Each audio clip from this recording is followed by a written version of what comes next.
चंपा की कहानियाँ। एक समय की बात है, भारत के एक हरे भरे गांव में जिसका नाम शांतिपुर था, एक किसान रहता था। उसका नाम मोहन था। मोहन की एक छोटी सी जमीन थी, लेकिन वह बहुत परिश्रमी था। वह सुबह जल्दी उठता, अपने खेत में काम करता और शाम को खुशी खुशी घर लौटता। उसके पास जो कुछ भी था, वह उससे संतुष्ट था। मोहन के खेत के किनारे एक बहुत पुराना और विशाल आम का पेड़ था। यह पेड़ इतना बड़ा था कि उसकी छाया में लगभग पूरा गांव दोपहर में आराम कर सकता था। गांव के लोग इस पेड़ को वरदान वृक्ष कहते थे, क्योंकि यह हर साल बहुत मीठे और रसीले आम देता था। एक दिन जब मोहन अपने खेत में काम कर रहा था, तो उसने देखा कि उस पुराने आम के पेड़ पर केवल फल ही नहीं, बल्कि एक अजीब सी चमक भी है। उत्सुक होकर वह पेड़ के पास गया और ध्यान से देखने लगा। अचानक एक बुजुर्ग साधु वहां प्रकट हुए। उनके चेहरे पर शांति और ज्ञान की चमक थी। साधु ने मोहन से कहा, बच्चा, तुम बहुत मेहनती और ईमानदार हो। मैं तुम्हारी सादगी और संतोष से प्रसन्न हूँ। यह आम का पेड़ एक साधारण पेड़ नहीं है, यह एक जादुई पेड़ है। मोहन आश्चर्यचकित होकर साधु की ओर देखने लगा।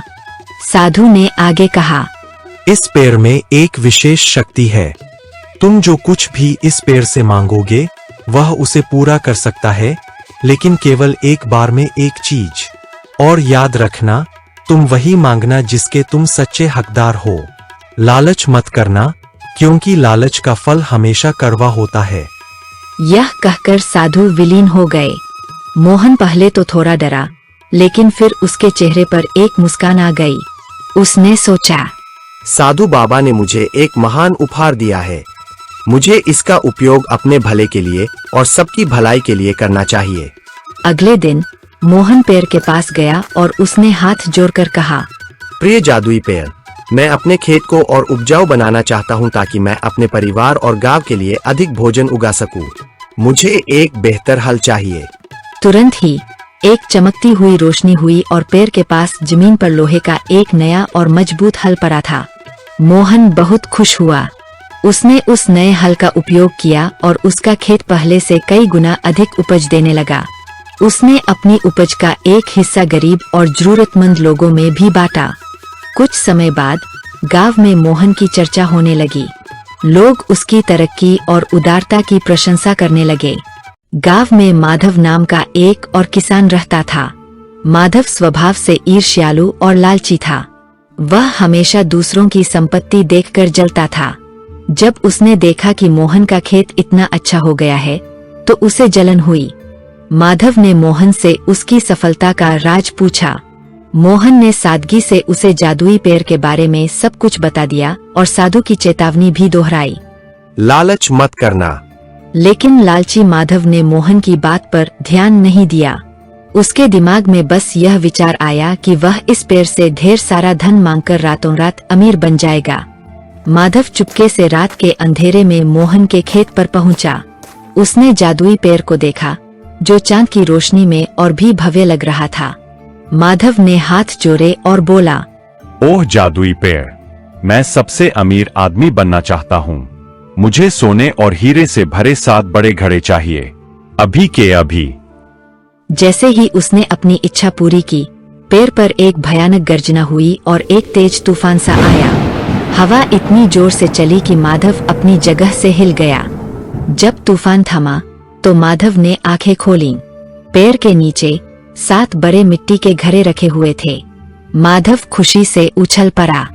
वह तेजी से घरों की ओर भागा और पहले घड़े का ढक्कन खोला, लेकिन सोने के सिक्कों की जगह घड़े के अंदर जहरीले बिच्छुओं का एक झुंड था, जो तेजी से बाहर निकलने लगा। उसने सोचा, यह एक गलती होगी। उसने हिम्मत करके दूसरे घड़े का ढक्कन खोला। इसमें भी सोने की जगह कीचड़ था। माधव की आंखों से आंसू बहने लगे। वह समझ गया कि साधु की चेतावनी सही थी। उसने लालच किया था। उसने एक बार में एक से ज्यादा चीजें मांगी थीं, और उसकी मांग में केवल व्यक्तिगत स्वार्थ था। जादुई पेड़ ने उसे सबक सिखाने के लिए उसकी इच्छा को एक डरावनी वास्तविकता में बदल दिया था। माधव रोता हुआ वहीं जमीन पर बैठ गया। वह पूरी रात डर और पश्चाताप में वहीं बैठा रहा। सुबह हुई तो मोहन अपने खेत पर आया और माधव को उस पेड़ के नीचे बैठा देखा। मोहन ने प्यार से पूछा, माधव भाई, क्या हुआ? तुम यहाँ क्यों बैठे हो? माधव ने पूरी बात बताई और कहा, मोहन, तुम सही थे। मैंने तुम्हारी सफलता देखकर लालच किया और साधु बाबा की बात नहीं मानी। मैं धन के लालच में अंधा हो गया था। अब मुझे पता चला कि लालच का फल हमेशा बुरा ही होता है। मोहन ने कहा, माधव भाई, चिंता मत करो। यह पेड़ जादुई जरूर है, लेकिन यह केवल उन्हें ही असली सुख देता है जो संतोष रखना जानते हैं। हम अपनी मेहनत से भी बहुत कुछ पा सकते हैं। तुम बस अपनी मेहनत पर ध्यान दो। माधव ने उस दिन से लालच छोड़ दिया और मोहन की तरह ही ईमानदारी और कड़ी मेहनत से काम करना शुरू कर दिया। कुछ ही वर्षों में उसकी मेहनत रंग लाई और वह भी एक सफल और संतुष्ट किसान बन गया।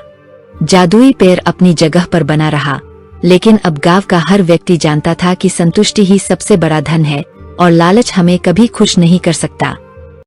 इस कहानी से हमें यह सीख मिलती है कि संतोष सबसे बड़ा धन है। लालच हमेशा दुख का कारण बनता है। मेहनत और ईमानदारी से पाई गई सफलता ही स्थायी सफलता होती है।